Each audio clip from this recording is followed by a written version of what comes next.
ഉത്തരവാദിത്തം ഞങ്ങൾക്ക് അറിയാം എന്ന് പറയുന്ന ഏതെങ്കിലും ഒരു സഹപാഠിയായ ആൺകുട്ടിയെയോ അധ്യാപകരെയോ ഞാൻ കേട്ടിട്ടുണ്ട്.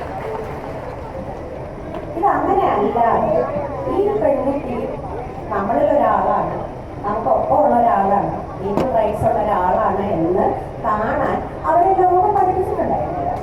ഞാൻ അവരെ കുറ്റം പറയല്ല.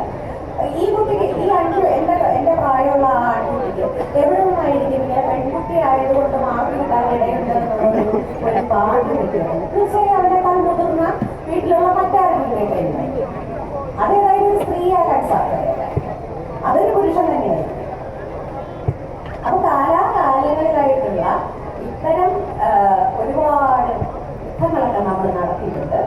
എല്ലാ സ്ഥലത്തും നമ്മൾ ഇന്നും ഞാൻ ഇടയ്ക്കിടയ്ക്ക് പറയും, മീസയില്ല എന്നുള്ളത് ഒരു വലിയ പോരായ്മ തന്നെയാണ്. ഞാൻ പറയുന്ന ഇതേ കാര്യങ്ങൾ ഒരു മീസ വെച്ചിട്ട് ചിലപ്പോൾ പുറമേരോടൊക്കെ ഇരുന്ന് പറയുകയാണെങ്കിൽ എനിക്ക് കിട്ടുമായിരുന്ന ഓഡിയൻസും എനിക്ക് കിട്ടുമായിരുന്ന കയ്യടിയും അല്ല ഇപ്പോഴുള്ളതെന്ന് മാത്രം ഞാൻ കഴിഞ്ഞോട് പറയും. മീസയ്ക്ക് ഇന്ത്യയിലും കേരളത്തിലും വലിയ വിലയുണ്ട്, വലിയ വില.